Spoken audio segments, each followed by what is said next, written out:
Hello everybody and welcome to day 28 of Junk Journal January 2022. No, wait, 2023.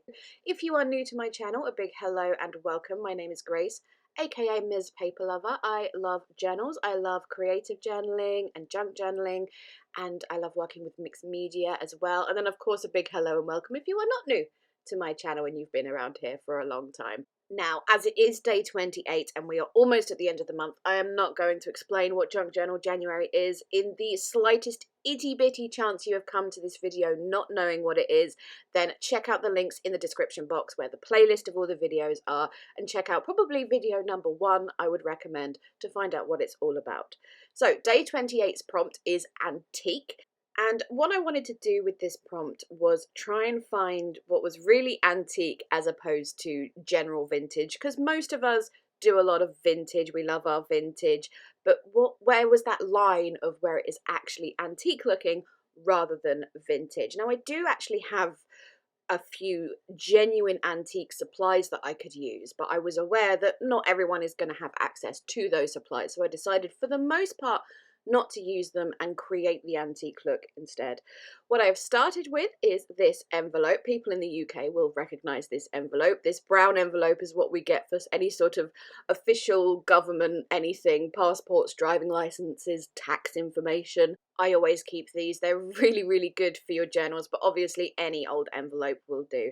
So what I'm doing with this to give it this sort of aged style is I've taken the back piece off a napkin. You know, when you use napkins for collage and decoupage, you have to split them and only keep the pattern surface. Well, this is a way to use that bit left over, the unpatterned bit.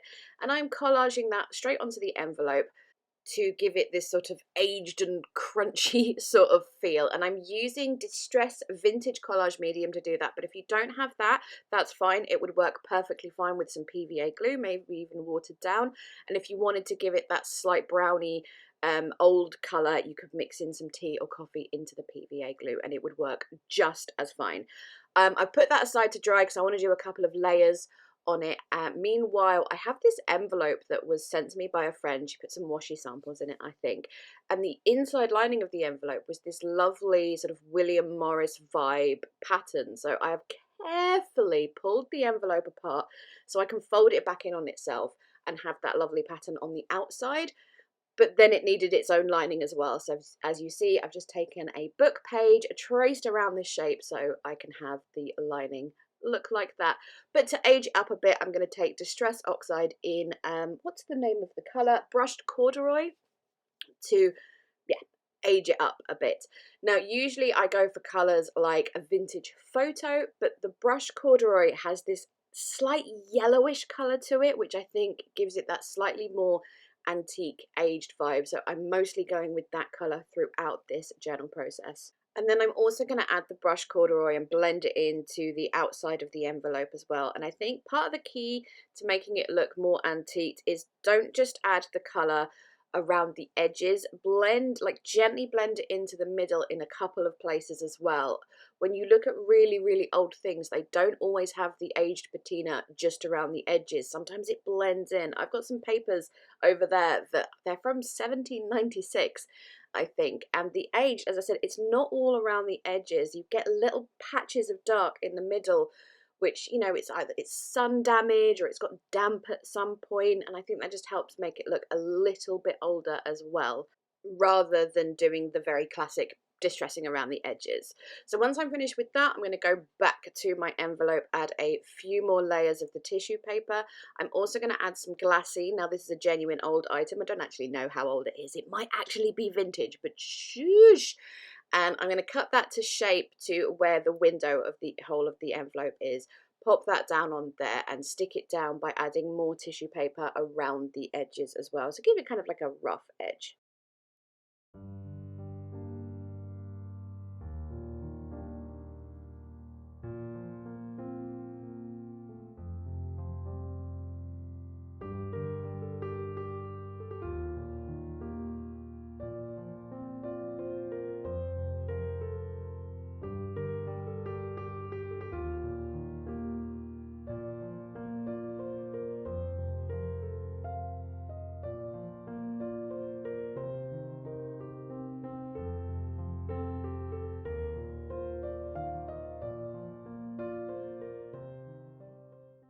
So while I wait for that to dry, I'm going to do some basic collage on directly onto my journal pages. I'm using some Amazon packaging paper, and then also the book pages are a genuinely antique thing. I think they're from 18 something, I can't remember the exact date. And the stuff that's already on the journal pages, just some tissue paper that's been collaged on. Often when I'm doing a project and I have just a small amount of something left over where I don't want to throw it away, but if I put it aside to save it, I'm going to forget about it. So I choose a random page in my journal and paste it down. So that's what that is. Next up, I have die cut this oval frame, which is a Sizzix Tim Holtz die that also embosses the frame as well. I die cut it on a sort of wood grain paper, so it would look like, you know, a wooden frame. I did start to colour it with the brush corduroy, but it really wasn't showing up, so I brought out walnut stain instead, which is a much, much darker brown. And then I'm using wax here to really highlight those embossed pieces. First I'm using an aged brass wax, which is by Prima Marketing, and then I went in with a gold, which is by Pentart, and I just used my finger to put that wax on. If you're one of those people who doesn't like getting your hands dirty, I totally understand that. You can use a brush to put wax on things in this way. I'm just one of those people who likes to have as few things as possible to clean or wash up after working on a project. But adding those metallic colours, the bronzy colour and the gold, I think that really adds to the whole antique vibe of things. It makes it look like a little bit distressed, like maybe the wooden frame was once all gold and now it's peeled off a little bit. It's an effect that I really like, and if you haven't got any waxes in your life, I would really recommend them. The Pentart ones are a little bit cheaper than the Prima Marketing ones, if that helps. But behind that frame, I wanted a portrait of somebody, and it needed to be antique looking, and then I remembered I have my own collection from my own Etsy shop called Victorian Portraits, so we'll grab something out of there. This lady is my favourite one from that collection. And I wanted to include her, but she doesn't have like a backing, so I've just stuck her on the backing of another one of the pieces.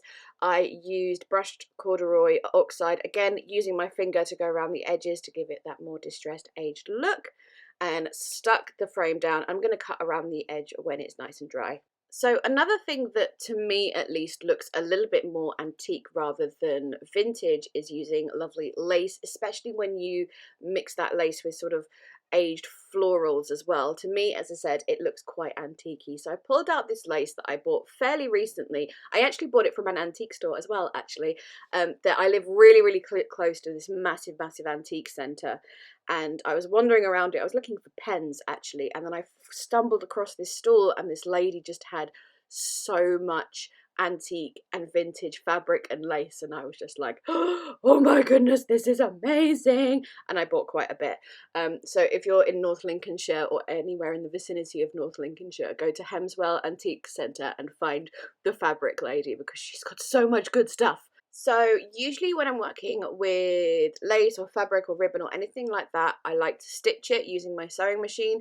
My journal at the moment is a bit too bulky to get it near my sewing machine, and I didn't want to stitch it onto that envelope or half an envelope, because then I would stitch the envelope together and not be able to fit anything in. So instead I'm going in with red line tape, which is one of the few things I will use with fabric, or I trust with fabric. If not that, then a gel medium or glossy accents are the other things I will trust with fabric. And as you can see, I've added 2 different layers of lace trim and some lacy ribbon. I've added it up the side of the other page there, and I love all the added texture that gives to your pages, and especially, who doesn't love a little bit of antique or vintage lace? It's so pretty.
Another thing for me that has antique vibes is metal pieces. I use a lot of these in my mixed media work.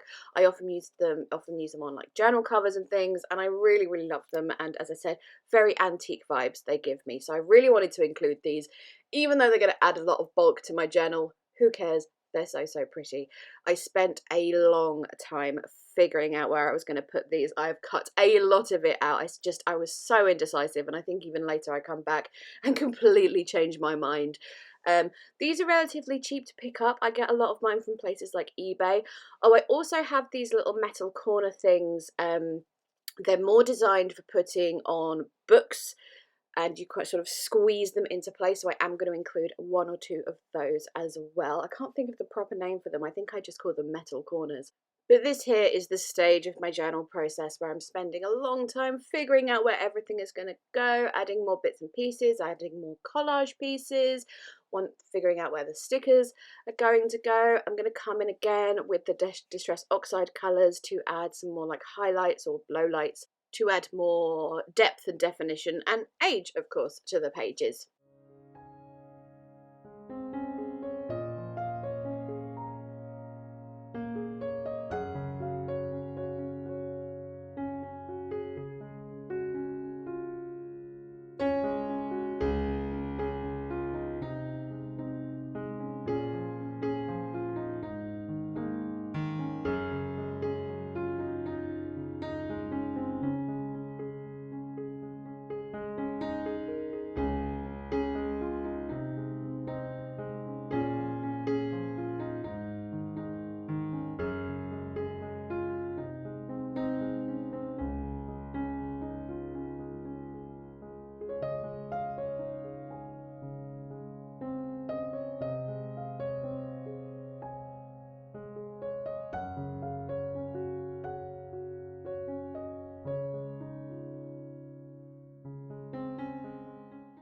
To stick on my metal embellishments, I'm going to use a mix of glossy accents and heavy body gel medium.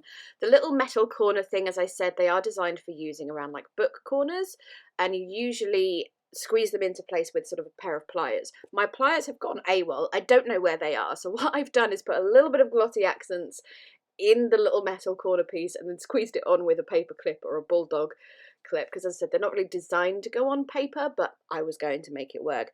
And then I'm using the heavy body gel medium for the flatter metal embellishments.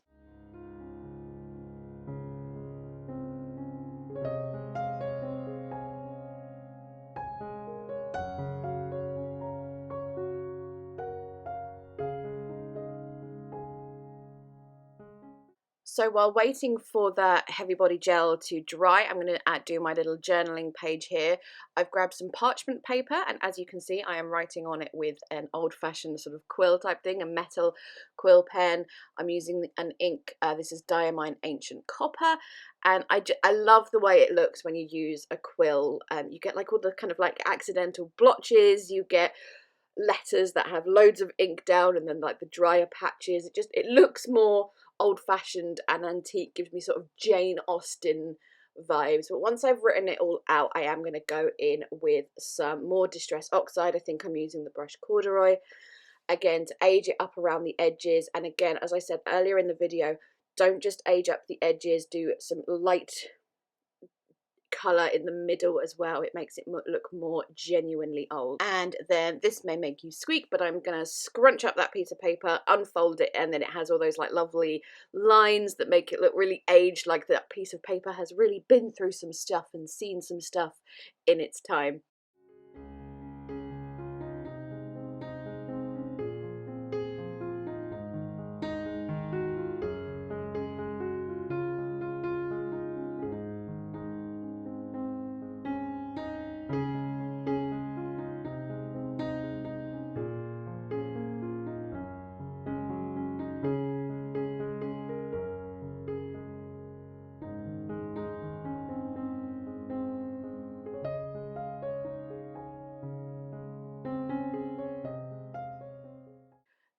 writing on the brown packaging paper. It's just completely illegible journaling. I just wanted it to look like it had something written on it, and I'm going to come back in with my beloved waxes. Firstly, going over the metal embellishments, because adding the wax to those really makes them look more aged and more interesting. But I'm also going to go all over my paper with it, and with the bronze wax I'm going over that white gel pen writing, and it adds a really lovely effect. You can still sort of see that writing, well, messy illegible writing, but whatever, but it's just like completely, it's just like dark and you can only just see it's there, and it just adds a really lovely effect, I think. And I'm going to keep going in with those waxes, alternating between the bronze and the gold, adding that lovely metallic definition to the page. And that bronzy gold colour really is like the antique colour I was looking for. I'm also going to add little bits of it to the fabric, the lace as well, to make that look more aged. And once I am done with that, I'm going to add a few of my beloved transfer stickers, or rub-on stickers if you like, just to add a few little areas of interest, especially to the bottom of the page on the right hand side, because it is a bit of a mess of all sorts of things going on. So just adding a few little elements to that is going to help break it up a little bit.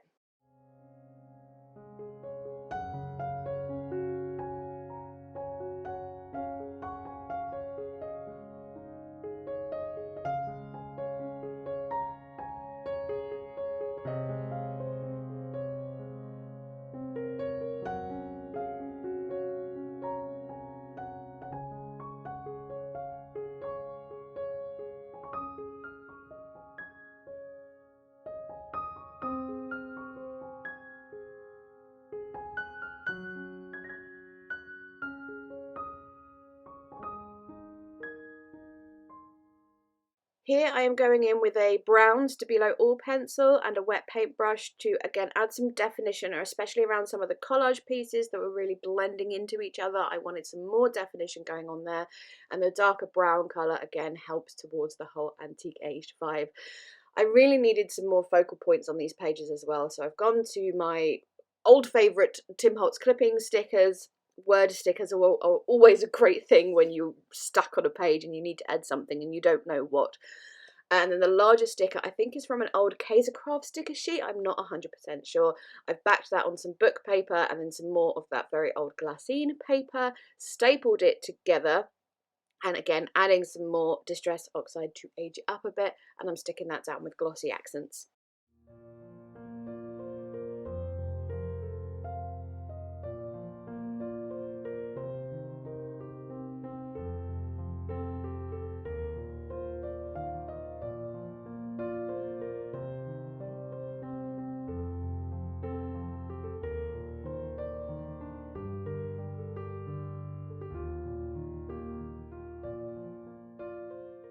And I almost forgot about that lovely envelope that I prepared at the beginning of the video. So I'm just going to put some paper in there to add some more private and secret journaling in.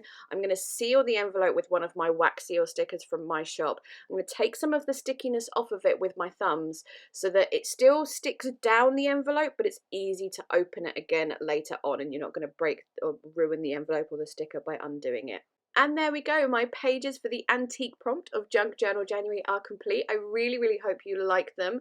I hope they gave you some ideas maybe for your own antique pages. Let me know in the comments what you think. Maybe let me know as well, like, what other products or supplies give you more of an antique vibe rather than just general of vintage or general junk journaling. What is it that makes you think automatically of antique? Anyway, that is enough from me. Thank you so much for watching. All the links for Junk Journal January and all of that sort of thing will be in the description box. A big thank you to Meg, who organises Junk Journal January, for inviting me to take part again. And yeah, that's it, I think. Please be sure to leave me a thumbs up. It really, really helps me out. And yeah, okay, I'm going. Bye-bye.